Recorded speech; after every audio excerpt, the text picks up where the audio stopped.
Halo teman-teman semua, apa kabar? Perkenalkan, nama saya Quincy, mahasiswa aktif semester 3, kelas 3 PHP 57, dengan NIM 191900109.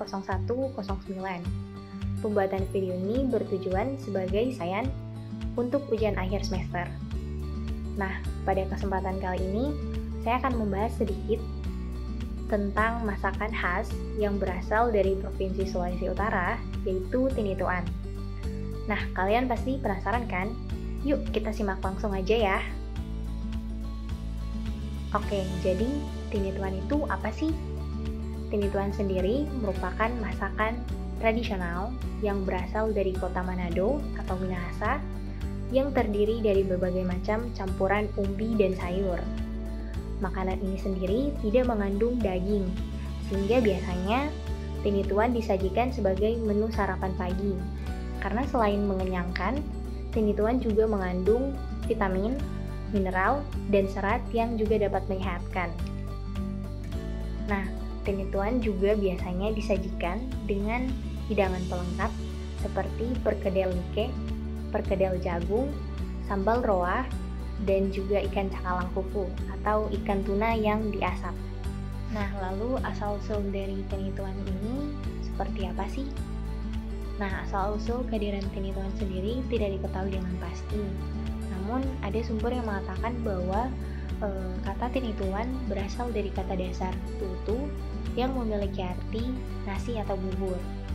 Lalu, berdasarkan bau kemurut atau cerita yang beredar di kalangan masyarakat, mengatakan bahwa asal-usul dari tinituan berawal ketika penjajahan Belanda ke kota Manado pada saat itu, di mana kondisi ekonomi penduduk sangat rendah, sampai-sampai mereka kesulitan untuk memenuhi kebutuhan pangan keluarga.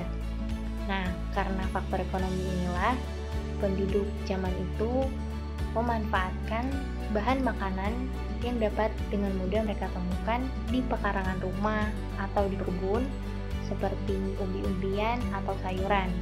Sehingga karena hal tersebutlah tercipta tinituan. Nah, lalu kira-kira bahan apa aja sih yang dibutuhkan untuk dapat membuat tinituan ini?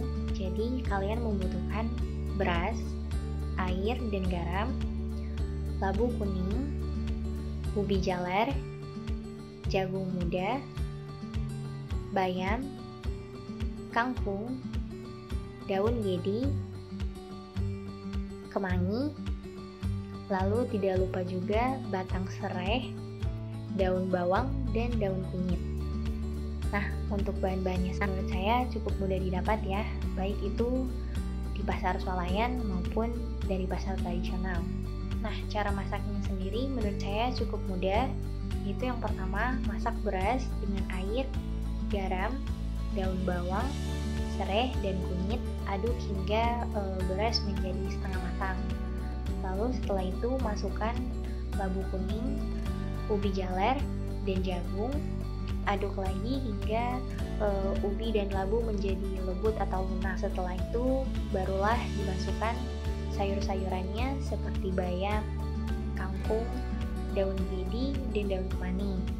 Lalu setelah itu kalian masak lagi hingga kental dan matang. Nah, seiring berjalannya waktu, tinituan ini mengalami modifikasi atau memiliki bentuk penyajian yang berbeda.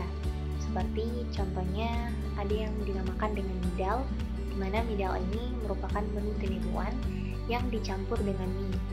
Ada juga yang mencampurnya dengan sup kacang merah atau brenebon.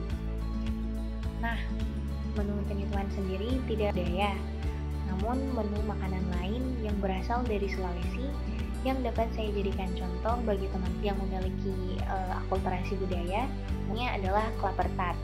Klaper tart sendiri merupakan kue khas yang berasal dari Manado juga, yang berbahan dasar kelapa, susu, mentega, dan telur.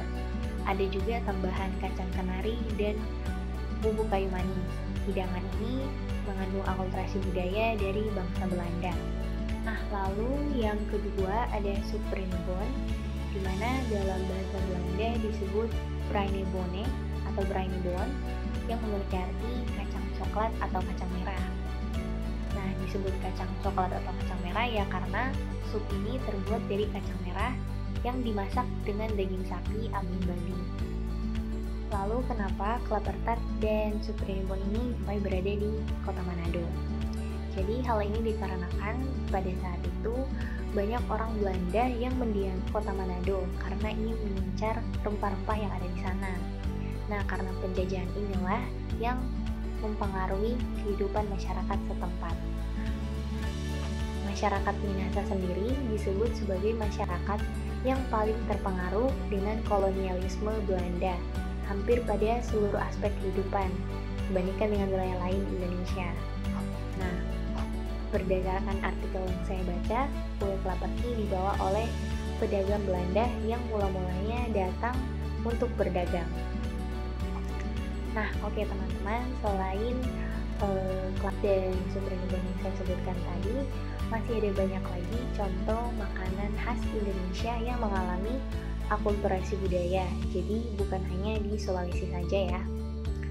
Nah, oke, sekian dulu video dari saya kali ini, semoga dapat bermanfaat dan thank you for watching.